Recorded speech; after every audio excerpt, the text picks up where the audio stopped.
All right. Well, we're going to see if we can't get Steve all straight and everything along those lines. And maybe Nick and some of the other team can help me out in that regard. But we're going to check out what else is going on in the world. And if it isn't bad enough having one madman in the world, apparently we've got two that are doing crazy things and all along those lines. So we're going to find out what's going on in the Ukraine and other places. But of course, North Korea had a parade and they paraded with their ICBMSs and vowed to boost their nuclear arsenal. That's what I meant when I said if it's not bad enough having one madman in the world, apparently we've got two, and I'm sure there are many more than that out there.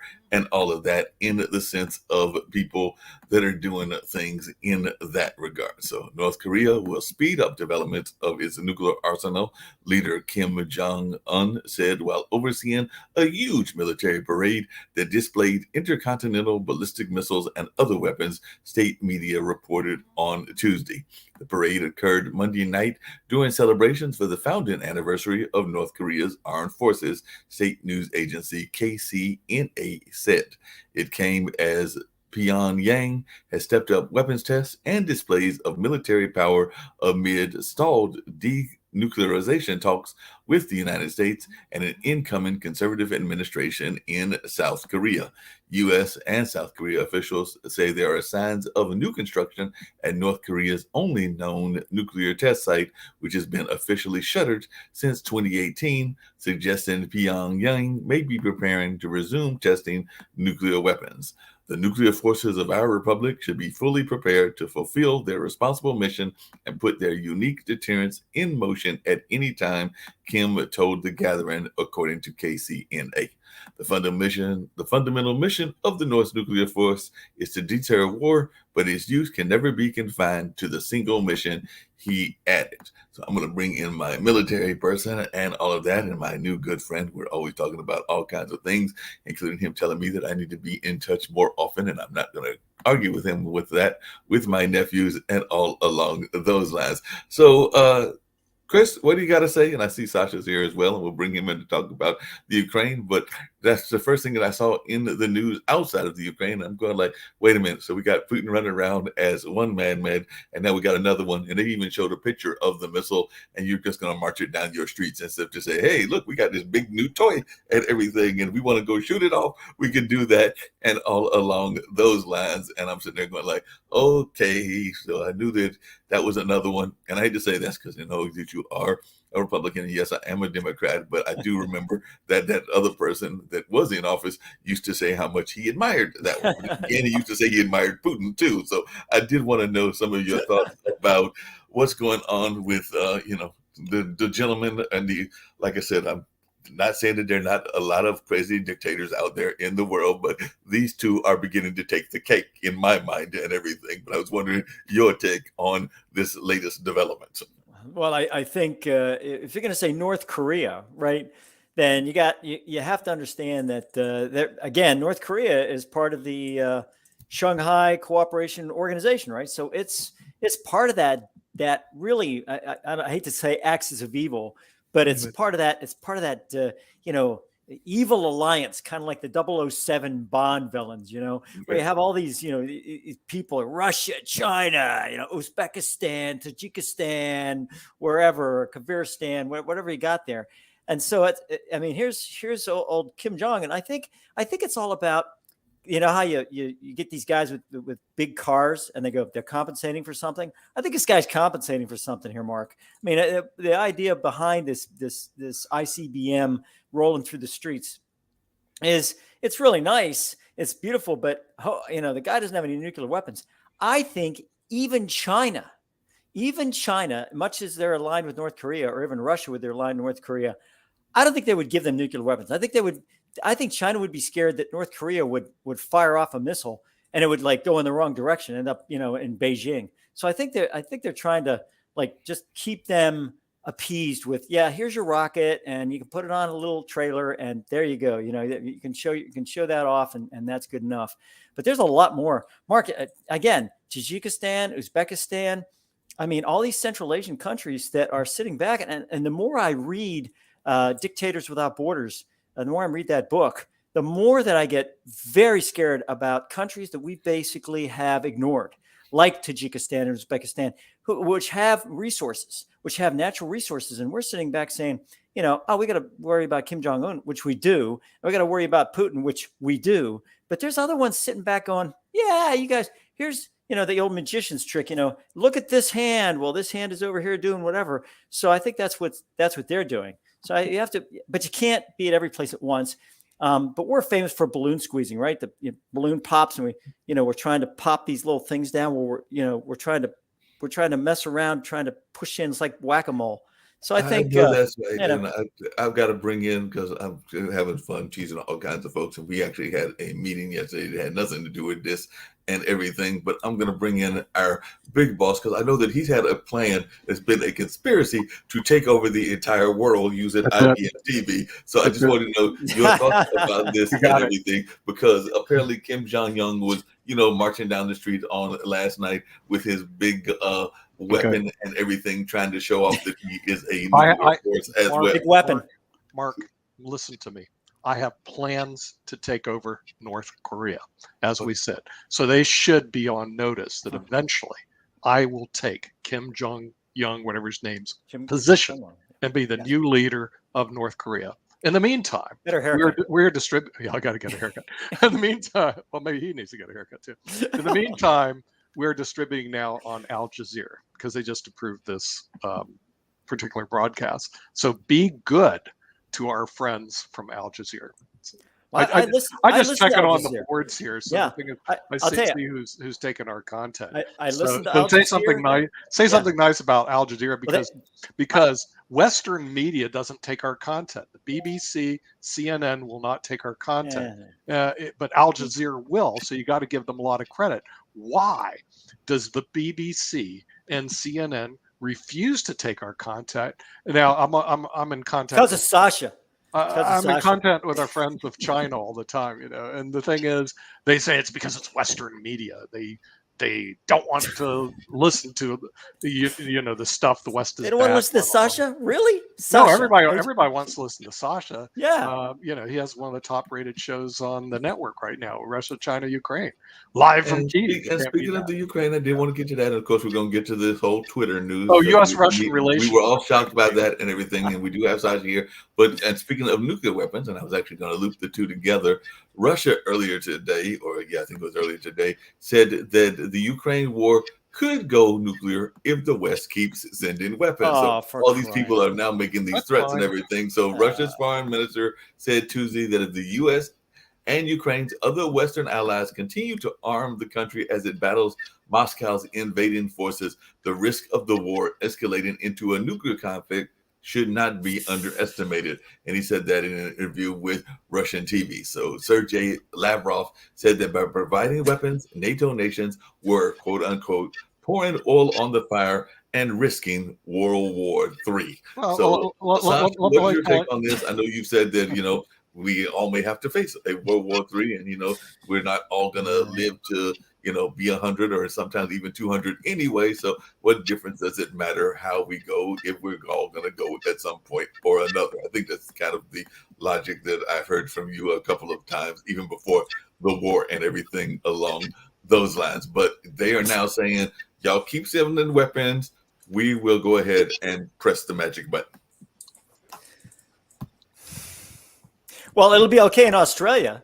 Yeah, Australia looks like the whole country looks like it's already been hit by an atomic bomb. I mean, the thing is, if you travel up and down in Australia, all it is dirt, sand, dirt. So it probably has already been blown up. So I might just remind. Wait. There's somebody from Australia that your uranium and plutonium is provided by us. It's just. Oh Lord! Let's just then if the world blows up, we can at least blame you. So reason for the existence of Australia is to blow up the world. That's good news. Well, then I will become a leftist at that point, and I will say, look, it was not my fault. The white colonialists, from Britain came over to India 200 generations ago and took my family over there by force, and I am I and all my future generations will forever be the sort of downtrodden people that have been abused by white people, and I'll be fine. I won't copy and blame.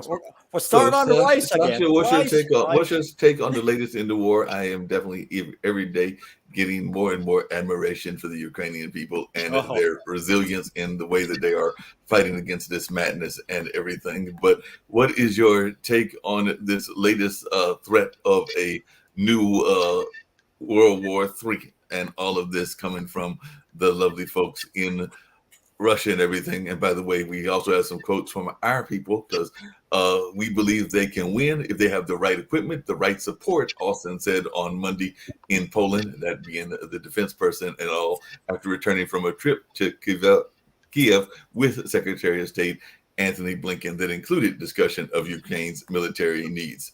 He also said that the goal is to see Russia weaken to the degree that it can't do the kind of things that it has done in invading Ukraine.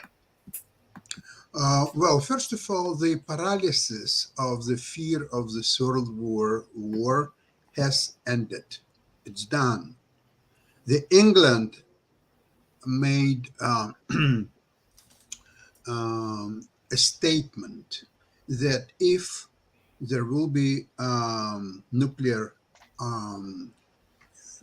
warheads or even tactical nuclear warheads used in Ukraine, England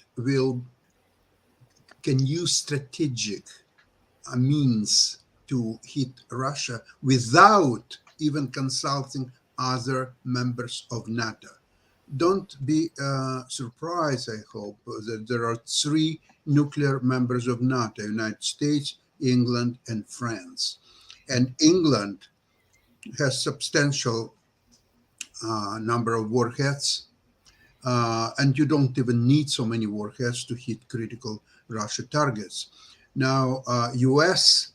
Made a statement that they've, among other things, they developed a new tactical nuclear missile that is very precise, and also it's the only missile in the world that can go right into the deepest bunker and hit targets inside that bunker. And guess who? Guess who is inside, deep inside of the Kremlin bunker? We know who it is. So this message, I think, made Russian decision making much more sober, and also they stopped to use all their threats of using nuclear arms in the last couple of days, because they understand that the psychological effect is gone. So for 2 months, US, NATO were paralyzed with the thought that Russia may use a nuclear warheads.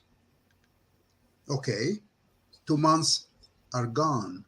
And now nobody cares anymore about these nuclear warheads. They will be either used or not used. That's the end of story. Why wouldn't discuss it? It's like, okay, you may live up to 80 years old, or you may die 40 years old or 60 years old. That's life. So it's taking its course.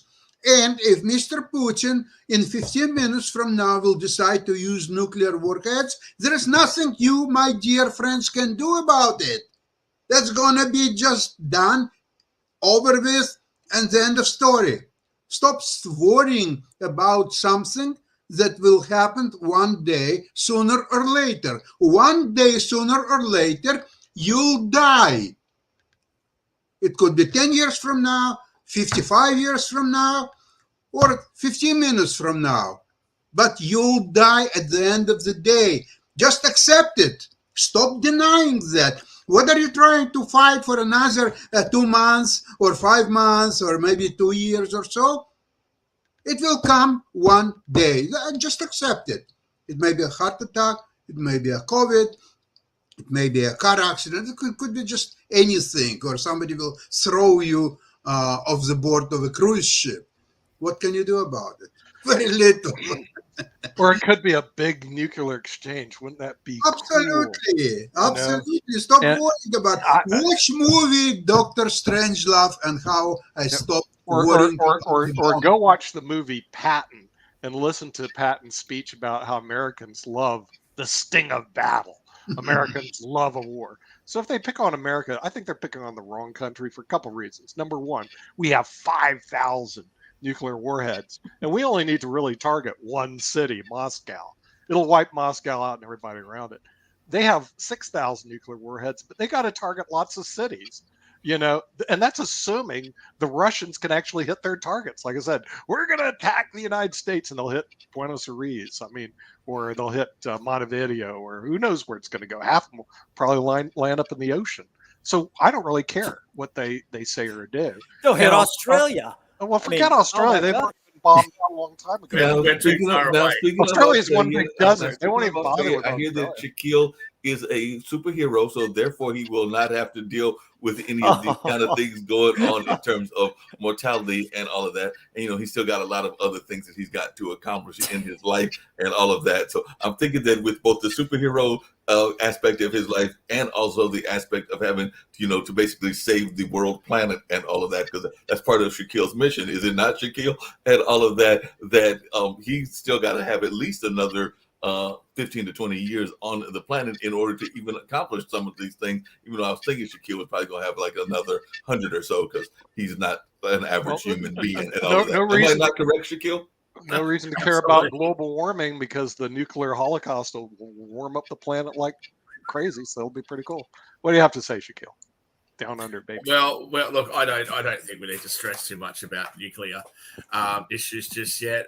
Sasha's right. If it happens, it happens. But I don't think, I don't think we're there yet. And I think whether you agree or don't agree, I know Sasha obviously doesn't, but at least Putin now has said in the media what it is that he actually wants. Now he says that. I mean, he probably wants a lot of other things, but he said that he has to play a political game as well. So I mean, hopefully we'll see the end of this. I'm really more concerned about what the future of the Ukraine looks like after this, because at the end of the day, if he comes in and says, well, I want to have this passage between Crimea and Russia, and I want this area and that area, and there's some sort of agreement is reached that allows that, then he actually got exactly what he wanted. And for anybody who actually thinks that he was in the right, for example, there's absolutely no justification whatsoever for one nation stamping on the sovereignty of another and saying, well, I'm bigger than you and I'm just going to come in and do this and that. And, just have the international community just stand there and go, well, don't do it or else. And he goes, well, else what? And they go, well, just don't. I mean, it's so pathetic what we in the West have done or haven't done. So that's really more of my concern, is that, the Ukrainians deserve to have a country, and they deserve to have something that the US hates, which is integrity of their borders. Shaquille, but integrity of borders, and there a lot of talk about the politics of war and what's happened after the war. But wait a moment. Right now, Russia has certain interests and is trying to advance them in probably the wrong way, right?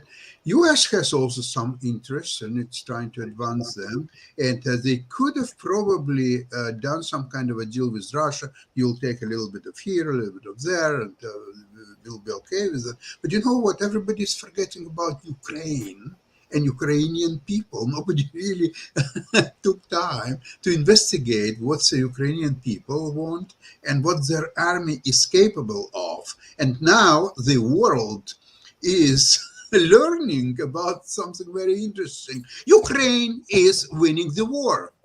The more, with every day, more and more American, British, and other arms, the modern arms, those that Russia doesn't have and never will have in foreseeable future, they are already part of Ukrainian army.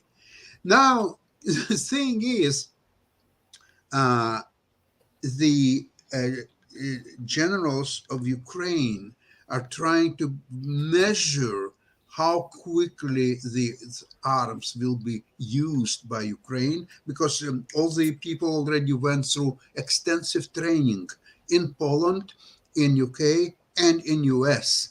They already capable of using this new modern arms, and now they are providing courses for other people to teach them how to use this arm.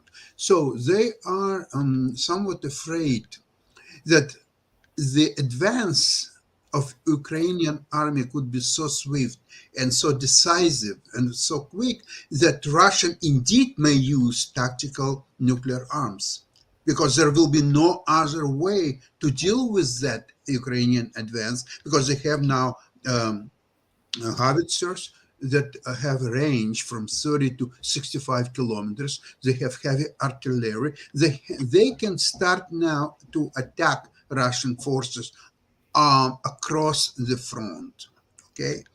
So now it's kind of a standstill situation. If you notice, there is a lot of talk, but very little done by Russian forces in the last several days. They couldn't advance even 1 inch in all the directions what they are attacking.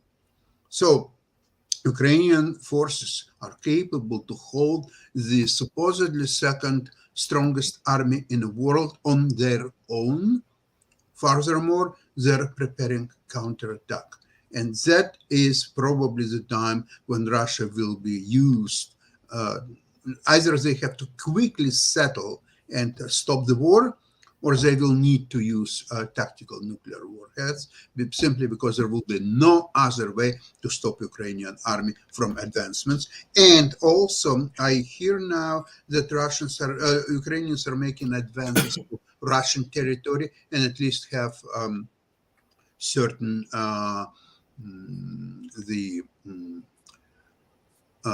oil refineries and some other targets they already hit in the last few days on Russian territory. That's right. So I just heard that, Sasha. Yeah. You heard that? Yep, absolutely. And while they're saying they're not sure that it was, but it's the same way that Moscow, they weren't sure that it was a fire in the ammunition area. Cut me a break. They're hitting it. And that's very interesting that it was they used British produced arms in that action. So the British general was asked if it's okay with him. So Ukrainians are using British-made weapons to hurt Russian targets on Russian territory. He was taken by surprise and said, "Oh, really? And what's Russia did for the last 2 months on Ukrainian territory, and Right. how many civilians and kids they've killed? Ukrainians have absolutely all 100% rights to hit any territory on a Russian targets, whether civilians or military, and we will fully support just that." Well, I'll tell you something, Sasha. I agree. I hope, I doubt it, but I hope that Winken and Blinken, old Austin and Blinken going over there, I hope that they started the foundation for treaties with Ukraine specifically to be able to put maybe some bases there, some possible little detachments, something there that they can use as nice, solid, strategic, step footing between Western Europe and Russia, enough so that Putin realizes that he didn't just poke the bear. He poked everybody. So basically what happens is they start these treaties now, trade treaties, whatever, military munitions treaties, whatever, to make sure that, one, they can control that. The one thing that I heard was that they're not controlling the weapons that are given to Ukraine. And some of the Ukrainian fighters, and I get it, you're in a country, right wing, left wing, it doesn't make any difference, just so long as you're fighting for the country. But once this peace breaks out, and it will break out, I'm scared these right wingers in Ukraine are going to all of a sudden have a bunch of weapons that weren't accounted for. And now all of a sudden you're going to have an internal conflict in Ukraine between the right wingers and the moderates within Ukraine. I hope that does not happen, and I hope that Zelensky can kind of straighten all that out. Listen, you cannot 100% guarantee that it's not going to happen. I wouldn't, but I would guarantee probably 99% it's not going to happen. Good, good. So the likelihood that it will happen probably much less than 1%. Because right now, when there is a common enemy, which is Russia, who would think about fight some kind of a fraction in the Ukrainian government that you disagree with when you have such a common enemy that destroys everything around? Now, speaking about strategically and what's happened after the war, look, it's an interest in the West and US to have a normal relationship with Russia.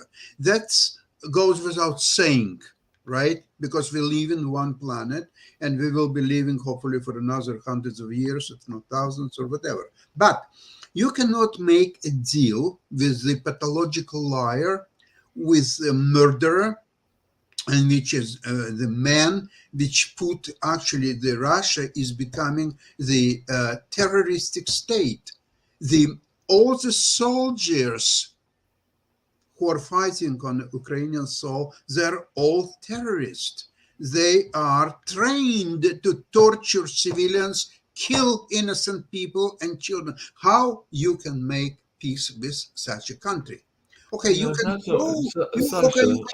close your eyes on many things. You can do, like, for example, suggestion is that U.S., in order to form a real world coalition, they should include, for example, Saudi Arabia and Arab Emirates or so on. So you have to close your eyes on killing of Anand Khashoggi, for example.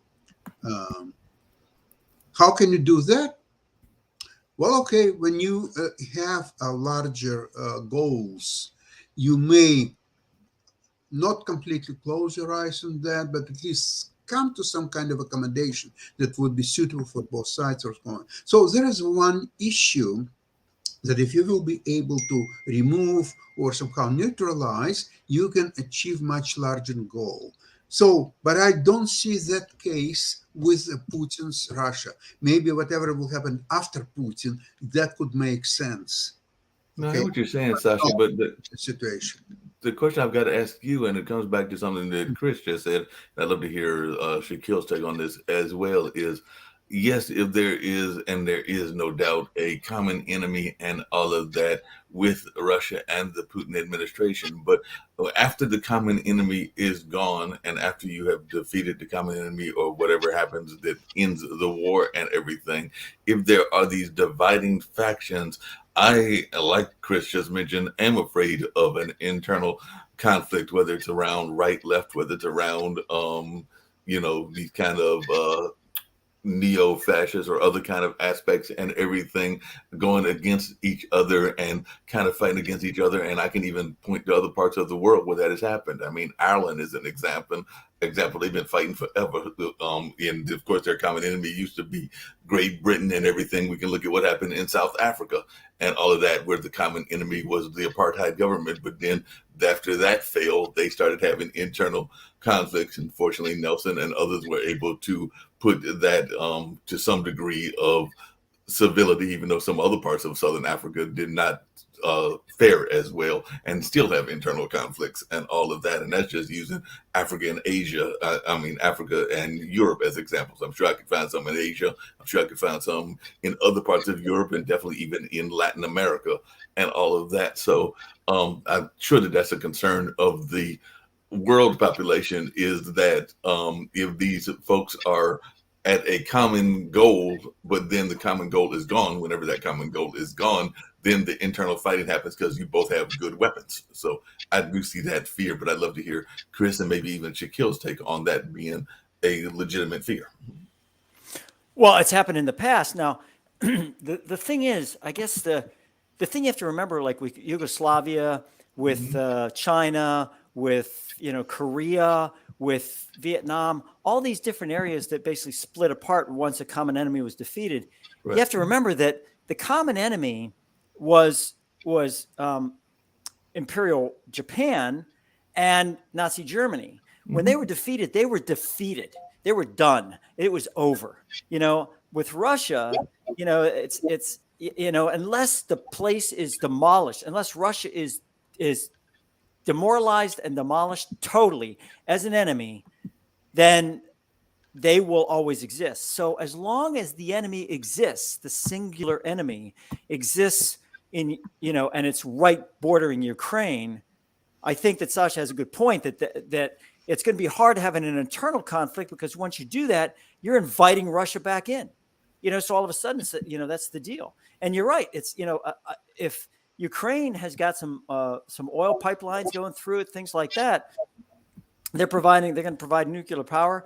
It would be, well, first of all, Putin was an idiot to go in there to begin with, because, he felt it was just going to be, that was the way it was going to go. But now forcing his hand, saying, I am an enemy of Ukraine. Ukraine can sit back and say, well, no matter what internal conflicts we have, we better not let that interfere. I'll tell you, the United States is very, very close to being a Ukraine.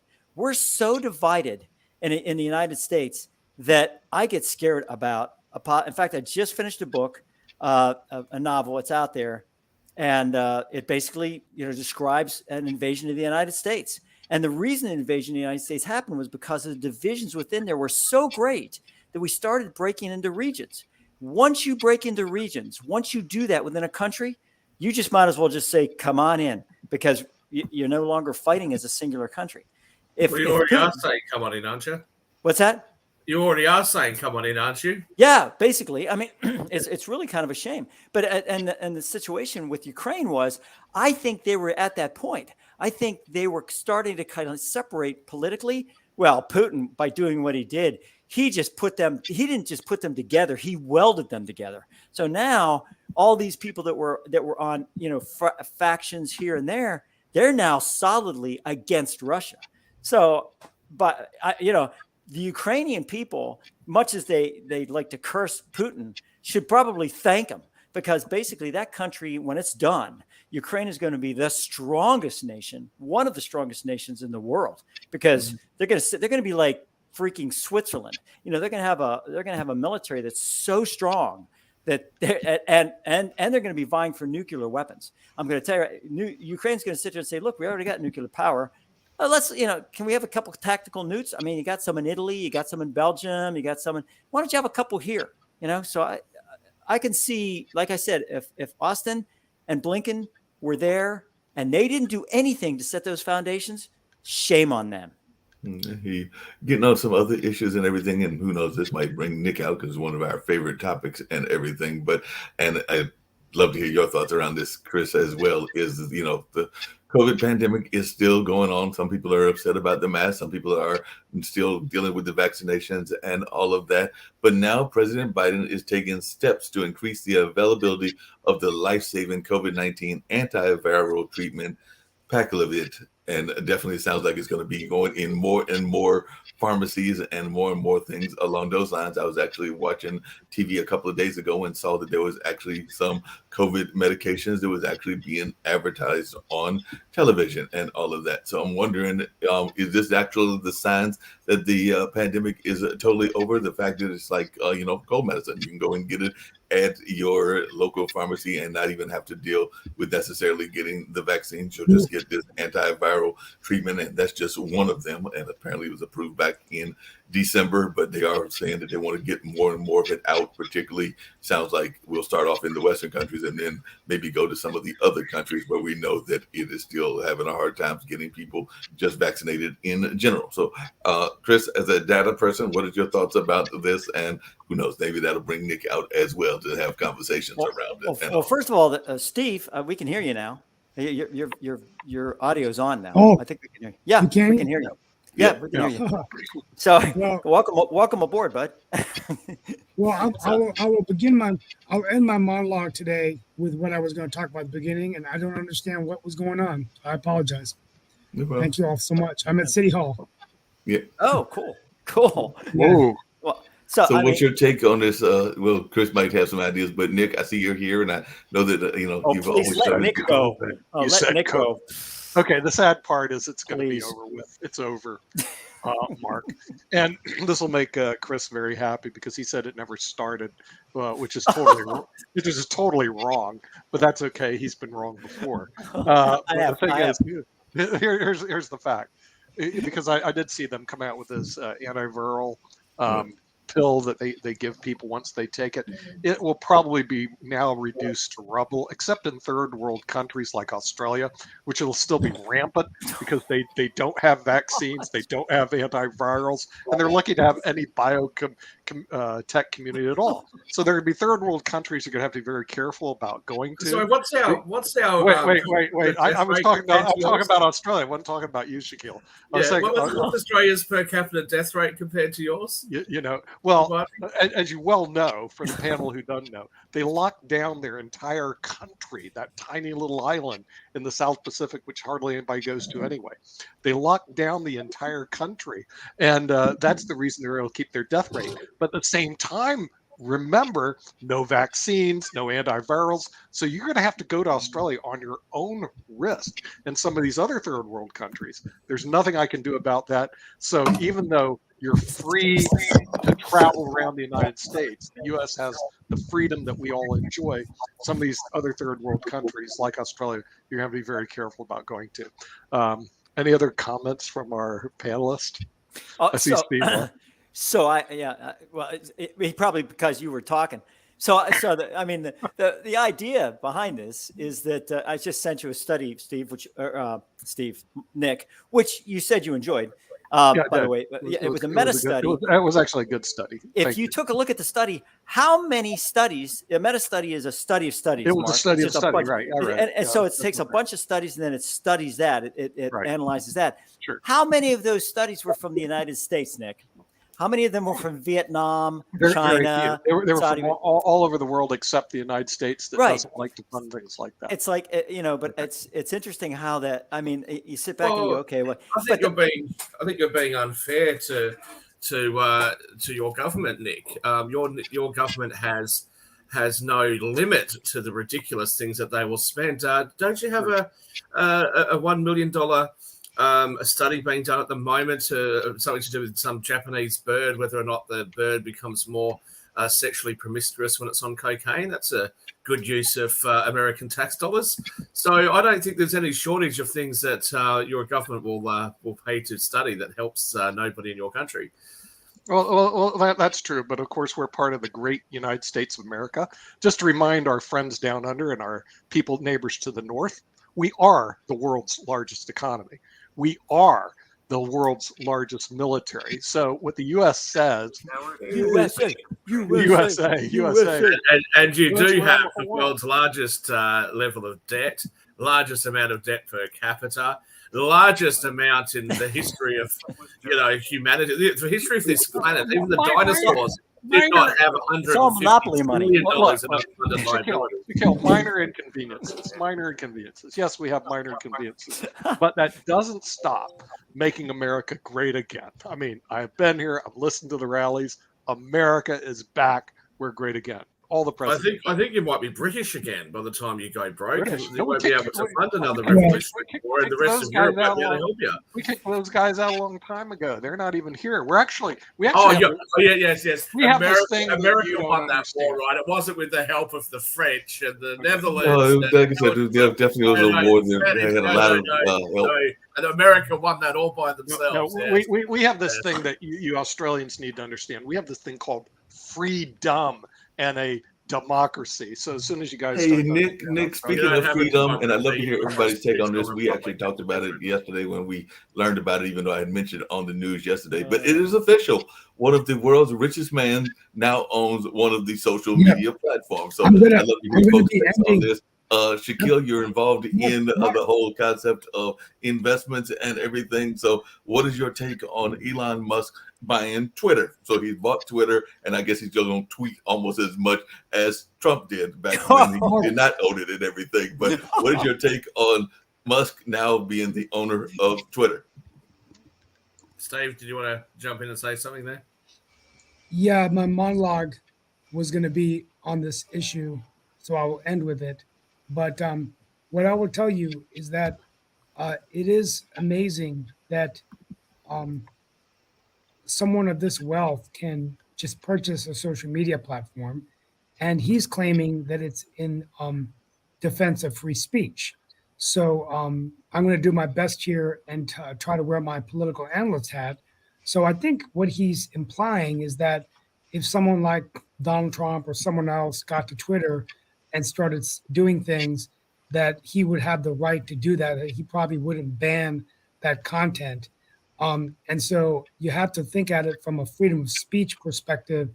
This is what he's doing. But I think the concern is that when people of wealth, and I'm going to end my monologue on this theme, of this kind of magnitude can just buy these social media platforms, is it a monopoly, right? Because only 18 to 20 individuals in America, in the world, are worth 65 to 70 billion dollars.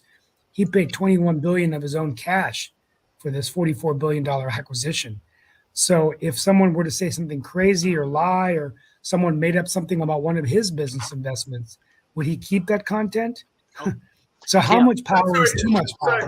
Hang on a second. So this has become an issue now because previously the darling of the left, Elon Musk, has now become sort of more of the darling of the right.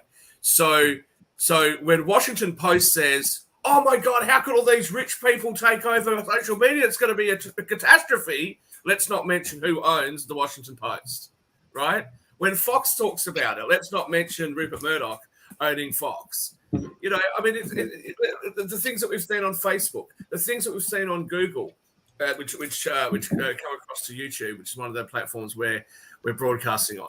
I mean, this has been something that has been complained about, not just in the United States, but across the world for a really long time. And the real tragedy of it is that no government has had the gumption to stand up and say, you know what, freedom of speech is an incredibly important part of our society, and it's something that we are not going to allow private interest to abridge. But government hasn't done that. So now Elon Musk jumps up and says, you know what, I'm going to buy it. It's not just about Donald Trump, by the way. Twitter actually refused to publish the New York Post's information about Hunter Biden's laptop. And the recent studies have shown that had that been more publicly disclosed and more of that was in the media, that would have actually made a difference to the election. But it was actually just silenced by big media interests that are controlled by billionaires.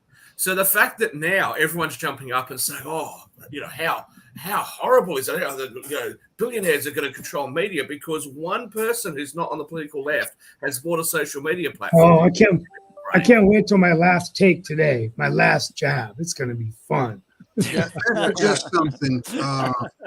Okay, with all this crying, don't forget that the present, I wouldn't say all shareholders, but the majority of shareholders of Twitter today are not necessarily poor people either. They're not as rich as Elon Musk, but they're not poor people either. If you'll take the board of directors, if you'll take the current officers, and of course, CEO, president of Twitter, or so on. So they all, as a group, will be replaced with one person, immensely rich, Elon Musk. Now, what radically is changing in Twitter? So instead of public company, now controlled by a few officers and directors, it will be now a private company controlled by one person, Elon Musk. Is that necessarily better for users of Twitter or worse? We don't know that at this point because Elon Musk, he said one thing here and another thing there, but what exactly he is going to do, we really don't know. The officers and directors of Twitter haven't done really well with the company because if you notice, all social media companies like Facebook and some others, they shoot up to stratosphere and made many shareholders very rich. Now the Twitters failed to do that, so they didn't have all the tools necessary what to do with this company. Maybe they just didn't know what to do with this company. Whether Musk knows, we don't know that, but we don't care either because it's a private company. So there are no shareholders anymore. So whether he'll do tremendously well and it will surpass earnings of Facebook and replace Facebook as a #1 social media company, well, we'll see. We'll see real soon, next 2-3 years. Well, there's also another issue that was not brought out. The Digital Service Act and the Digital the DMA Act that's coming in from Europe. And these two acts, they call it the Digital Markets Act, excuse me, are European Union acts that if they go into effect within 6 months from now and January 1st of 2024, it's going to limit free speech in Europe. In other words, so even though Musk could jump up and down, oh, we're going to have free speech in Twitter, he's not going to be able to do it in Europe. If there's misinformation, they plan on punishing us, which I don't know how, because we know the IBM TV, Pod TV network is riddled with massive misinformation. But I don't know how they're going to punish us. But that's sitting on the horizon right now in the European Union. Notice that Musk did not address the DMA and the DSA Act in Europe. And part of it is he didn't really have to because he's buying it all with his own money. But ultimately, if this gets approved by the EU, every media company, including ours, are going to have to take a look at the DMA and the DSA and what sort of sanctions they can put on us by broadcasting what they call to be misinformation, which means I don't know if Shaquille's going to be able to be on the network anymore because we need to have correct. We don't have to do that. That is what What Shaquille about- and me what and about others Stephen- and everything. what But about Shaquille, Stephen- hold on a second. Shaquille I'm just brought up sorry, another Stephen. issue that I wanted to Not get that to I'll and throw everything. gas into the Let me, Hold on a fire. second. let me address the European Union Yeah. thing. I don't think it's fair to say that's an infringement on free speech. The European Union has, for probably the better part of the last decade, but especially since Donald Trump became the president in 2016, the European Union has been extremely concerned about social media's control of what is actually being said. Okay, social media bringing down some content, demonetizing some content, changing their algorithms, etc., because that can have an undue influence on elections. Now, this has been pretty much the statements made by both left and right-wing politicians all across the European Union. So what the European Parliament has tried to do has tried to say that if these big tech companies are going to act that way, we're going to need to change the rules. There needs to be more transparency. There needs to be interoperability so that people are actually able to use one platform, message somebody on another platform, and that the media cannot act as a gatekeeper like this and prevent certain stuff from being said. So that's what the European Union has tried to do. Now, I think it's a real shame the country that's supposed to have the most amount of freedom hasn't bothered to do that themselves. And that's I assume you're talking Shaquille, about hold the on a most second. freedom. And that's actually what I want to get to, Yes. something else that you brought up and everything, which is immigration, because that is coming up as well now, because apparently the Supreme Court is going to hear oral arguments today over President Joe Biden's effort to suspend the Trump-era policy requiring asylum seekers to wait in Mexico while their cases are considered, which has definitely brought immigration back at the nation's highest court as it becomes a central issue in the midterm elections. So I was wondering, for everybody on the panel, do we need to have this policy of while you're waiting and everything, you stay in that country, whether it's Mexico or whether it's the Ukraine or Well, whatever, let me and everything? And that being said, is this going to be a major breaking point for the Democrats, this whole immigration issue? That's my question for everybody. One person I'd like to bring on the show, although the Rao family has a policy against father and daughter appearing on the media together, but my daughter, Sonia Rao, is been very immersed in this issue. She's a gap year UNC Tar Heel journalism major. She just landed in Samos, Greece, where she's going to be working with a migrant community there with a group called Samos Volunteers. And before that, she was in El Paso. All I can tell you is that she has significant concerns of the situation taking place on the ground with migrants coming in and some of the policies that are existing.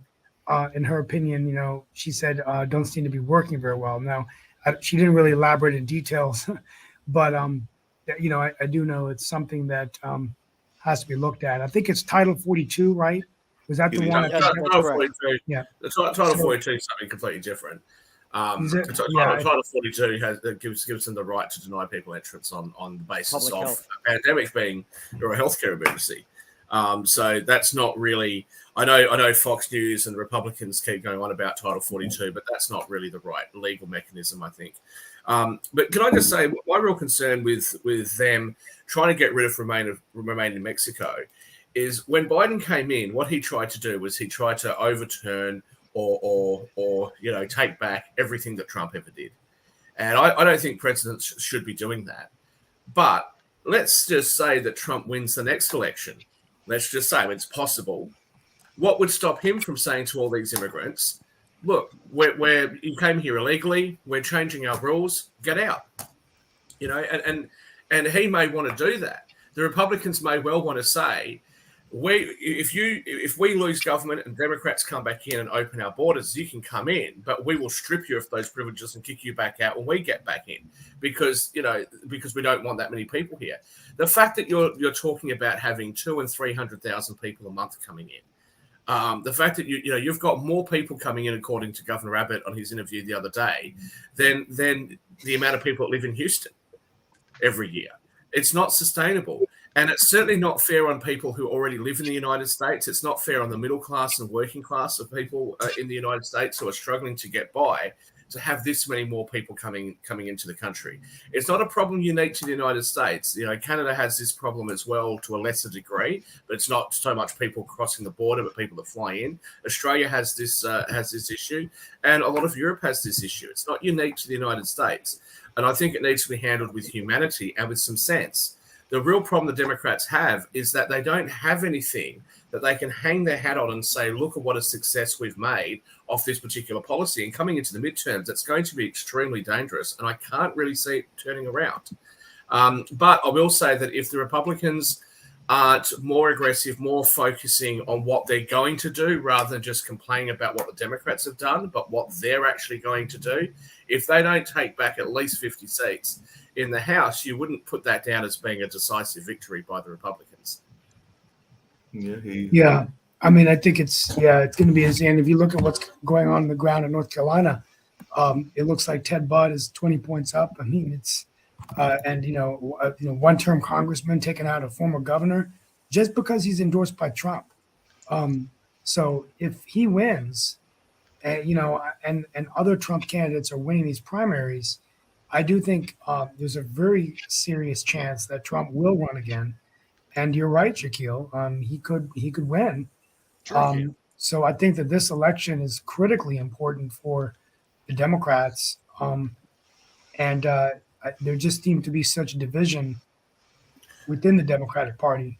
Look, I think the Republicans have gotten to a point now where whether Trump runs again or not, even if he does, that's it, right? He's got one term left. Okay.